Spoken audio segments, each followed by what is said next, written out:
Okay, si mbaya tukazungumzia kuhusiana na uwekezaji. Unajua lazima tufikirie aina ya uwekezaji ambao tunafanya na kama aina hiyo ya uwekezaji itaweza kudumu. Kuna baadhi ya aina ya uwekezaji ukifanya investment, ukiwekeza, kadri siku zinavyoenda unazidi kukosa kazi. Lakini kuna aina ya uwekezaji ukiinvest, kadri siku zinavyoenda unazidi kuongeza platform ya wateja, unazidi kumiliki. Sawa? Lakini pia kuna aina ya kazi ambazo kadri siku zinavyoenda unazidi kupoteza kazi, lakini kuna aina ya kazi kadri ya siku zinavyoenda unazidi kuwa unazidi kumiliki kazi unazidi kutengeneza platform. Kwa mfano kazi fulani ambayo umri unavyozidi kwenda, mimi sitataja aina yote ya kazi hapa, sitaki tu kutaja kwa sababu sitaki tu kazi za watu, naheshimu kazi za watu. Kuna aina ya kazi umri unavyozidi kwenda, wale ambao wanakutumia au wanakupa kazi wanazidi kukosa imani na wewe.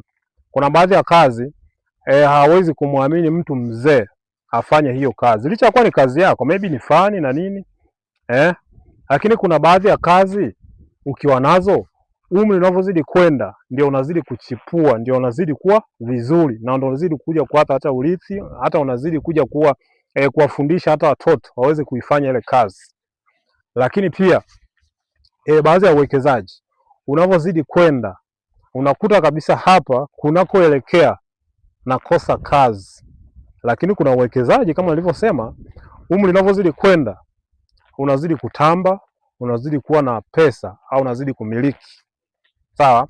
Hata mimi nitatolea tu mfano fulani tu. Kwa mfano nitazungumzia direct kwenye positive. Kwenye positive kwa maana kwamba aina ya uwekezaji ambao unaweza kudumu. Mimi nitazungumzia tu upande wa kiwanda. Unajua kila siku nazungumzia ishu ya usindikaji. Sawa, usindikaji wa mazao. Unajua ukisindika zao, kwa mfano tu let's say nitumie mfano wa nyanya kwa sababu kila siku nimekuwa nikitumia tangawizi. Today nizungumzie nyanya. Kwa mfano nyanya ambao ni tunda. Ni nyanya ukiichuma hauwezi ukahifadhi mwaka mmoja. Hauwezi ukahifadhi miezi minne.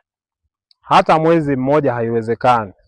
Sasa hii nyanya ukisindika, ukiprocess, ukapata either tomato paste, ukaipreserve.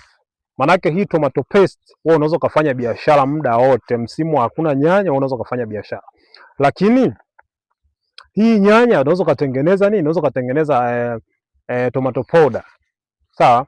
Unaweza kutengeneza unga wa nyanya ambao hata inyeshe, hata liwake, hata iweje, wewe utakuwa upo. Utaweza kuuza madukani, unaweza kuuza sehemu yoyote na bila kuharibika kwa haraka kwa sababu unakuwa umesindika. Sawa? Huo ni mfano mdogo, na maanisha uwekezaji kwenye kiwanda is the best. Sawa? Fikiria kufanya kiwanda kidogo, haina maana sio lazima kiwanda kikubwa milioni 50, milioni ngapi. Hata kuna baadhi ya viwanda vidogo au kufanya usindikaji kunahitaji pengine 200,000, 400,000, kawaida tu, umeona? Lakini kwenye baadhi ya kazi hilo sasa litafakari wewe. Kazi yako unavyozidi kufanya unazidi kukuamini au yani umri unavyozidi kwenda watakuzidi kuamini au atazidi kuona haufai kazini.